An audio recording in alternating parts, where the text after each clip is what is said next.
నమస్తే, welcome to ఆరోగ్య భారతి. ఈరోజు మనతో పాటు ఉన్నారు డాక్టర్ పృథ్వీ పేరం. సో వారితో మాట్లాడి మరిన్ని విశేషాలు తెలుసుకుందాం. Hi ma'am. హాయ్ భవాని. చాలా యూట్యూబ్ ఛానల్స్లలో నేను చూసాను అండ్ చాలా మంది దగ్గర కూడా నేను విన్నాను, పెల్విక్ ఇన్ఫెక్షన్ అనేది చాలా ఎక్కువగా వస్తుంది అనేసి అని అంటున్నారు. అసలు ఈ ఇన్ఫెక్షన్ అనేది ఎందుకు వస్తుంది? సో ఈ ఇన్ఫెక్షన్ వల్ల చాలామందికి పిల్లలు కలగరు అనేసి అని అంటున్నారు. వాస్తవమేనే అంటారా మ్యామ్? ఎస్ భవాని, ఇక్కడ మళ్ళీ ఏంటంటే ఇన్ఫెక్షన్స్ అనేవి డెఫినెట్లీ పిల్లలు పుట్టకుండా ఉండేందుకు అడ్డుపడుతూ ఉంటాయి. ఓకే, ఈ ఇన్ఫెక్షన్స్ కూడా ఈ ఇన్ఫెక్షన్స్లో చాలా ఉంటాయి. అంటే ఫంగల్ ఇన్ఫెక్షన్స్ ఉంటాయి, కొన్ని బ్యాక్టీరియల్ ఇన్ఫెక్షన్స్ ఉంటాయి, వైరల్ ఇన్ఫెక్షన్స్ ఉంటాయి. కొన్నిపాటి వైరల్ ఇన్ఫెక్షన్స్ వస్తాయి, పోతాయి. మనకి ఇదేంటి, దేవుడిచ్చిన న్యాచురల్ డిఫెన్స్ మెకానిజం. ఎలా అయితే కంట్లో నీరు ఉంటుందో, నోస్లో స్మాల్ హెయిర్ ఉంటుందో, ఇయర్లో హెయిర్ వ్యాక్స్ ఫార్మేషన్ ఉంటుందో, అలానే ఈవెన్ వెజైనాలో కూడా సెక్రీషన్స్ అనేవి ఉంటాయి.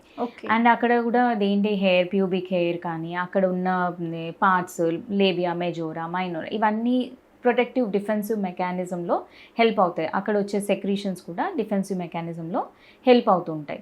కానీ ఎప్పుడైతే ఆ డిఫెన్సివ్ మెకానిజంని బ్రీచ్ అయ్యి, అది క్రాస్ అయ్యి, అంటే సెక్షువల్ యాక్టివిటీ వల్ల హస్బెండ్ త్రూ కానీ పార్ట్నర్ త్రూ కానీ ఇన్ఫెక్షన్ సంక్రమిస్తుందో, అంటే మేల్స్లో ఏమవుతుందంటే వాళ్ళ యురేత్రా పెద్దగా ఉండడం వల్ల చాలా వరకు వాళ్ళకి ఇదేంటి ఇన్ఫెక్షన్స్ ప్రెజెంట్ అవ్వవు, వాళ్ళకి సిమ్టమ్స్ ఉన్నాయి కనిపించవు.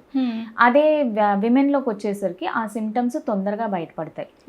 ఓకే, సో ఇవి ఇదేంటి యూరినరీ ఇన్ఫెక్షన్స్ లాగా రావచ్చు, లేకపోతే పెల్విక్ ఇన్ఫెక్షన్స్ లాగా రావచ్చు. ఇలా ఉన్నప్పుడు వైట్ డిశ్చార్జెస్ అవి జరగడము, ఫంగల్ ఇన్ఫెక్షన్స్ అవ్వడము, లేకపోతే కొన్ని times STIs multiple sexual partners వల్ల కూడా ఇన్ఫెక్షన్స్ రావడము. ఇలా జరిగినప్పుడు ఒకవేళ pregnancy, first of all pregnancy రాదు, అండ్ ఒకవేళ ప్రెగ్నెన్సీ వచ్చినా అది అబార్ట్ అయిపోతూ ఉంటాయి. ఎలా అదేంటి, చాలా వైరసెస్ ఉన్నాయి, సైటోమెగలో వైరస్, కొన్ని పారాసైట్స్, టాక్సోప్లాస్మోసిస్ ఇట్లాంటివి కొన్ని ఉన్నాయన్నమాట. టార్చ్ ఇన్ఫెక్షన్స్ అంటుంటాం.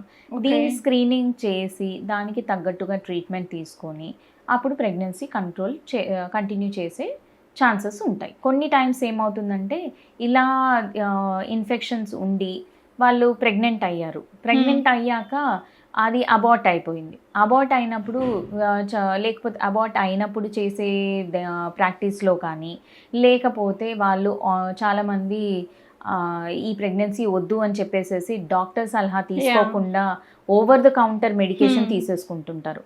అలా తీసుకున్నప్పుడు కూడా అది ప్రొటెక్టెడ్ కాదు. సో వాళ్ళకి ఆ ఇన్ఫెక్షన్స్ వల్ల జరిగే నష్టాలు తెలియదు. సో ఈ ఇన్ఫెక్షన్ అప్పుడు ఏమవుతుంది, యూట్రస్ వరకు కూడా స్ప్రెడ్ అయిపోతూ ఉంటుంది.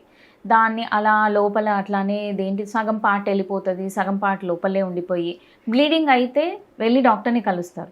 కానీ కాకుండా కొంతమంది ఏం చేస్తారు, చాలా రోజులు అలా బ్లీడ్ అవుతూ లోపల అది ఇన్ఫెక్ట్ అయిపోయి, ఇది ఒకవేళ యుట్రస్కి వరకు స్ప్రెడ్ అయిపోయింది అనుకోండి, అంటే కొంతమంది అబార్షన్స్ చేయించుకుంటూ ఉంటారు. ఈ అబార్షన్స్ చేయించుకున్నప్పుడు ఆ ఇన్ఫెక్షన్ యుట్రస్ వరకు స్ప్రెడ్ అయిపోయి ఎండోమెట్రియంకి స్ప్రెడ్ అయ్యి దాన్ని ఎండోమెట్రైటిస్ అంటూ ఉంటారు. ఇలా ఎండోమెట్రైటిస్ అయిన వాళ్ళకు కూడా ప్రెగ్నెన్సీ వచ్చే ఛాన్సెస్ తక్కువ ఉంటుంది.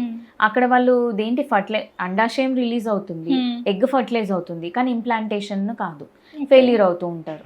సో అలాంటి వాళ్ళకు కూడా ప్రెగ్నెన్సీ నిలిచే ఛాన్సెస్ తక్కువ ఉంటాయి. సో అప్పుడు మళ్ళీ డాక్టర్ దగ్గరికి వెళ్ళి చూపించుకోవడం ఇంపార్టెంట్. దేంటి సందర్భంగా నేను మెయిన్గా చెప్పాలనుకుంటుంది ఏంటంటే, ఎనీ టైం మీకు అన్ప్లాన్డ్ ప్రెగ్నెన్సీ, యాక్సిడెంటల్గా కాంట్రసెప్టివ్ ఫెయిల్యూర్ వల్ల వచ్చిన ప్రెగ్నెన్సీ ఉన్నా, మ్యారిటల్ అవుట్ ఆఫ్ వెడ్లాక్ కానివ్వండి, మ్యారేజ్ కాని వాళ్ళు కానీ, anything, please don't encourage taking the medicine over the counter. ఫార్మసీలోకి వెళ్ళి అలా మెడిసిన్స్ తీసుకోకండి. డాక్టర్ని సంప్రదించండి, కరెక్ట్గా మెడిసిన్ తీసుకోండి. ఒకవేళ వద్దు అనుకుంటే కూడా ముందుకు వెళ్ళండి. కాకపోతే do in a proper way. అప్పుడు ఫ్యూచర్లో మీకు ఇష్యూస్ ఉండకుండా ఉంటాయి. Hi, I'm doctor Prithvi Peram. I'm an obstetrician and a gynecologist, laparoscopic surgeon, and I offer infertility treatments also. I work at Medicover Women and Child, High Tech City, adjacent to Shilpanama.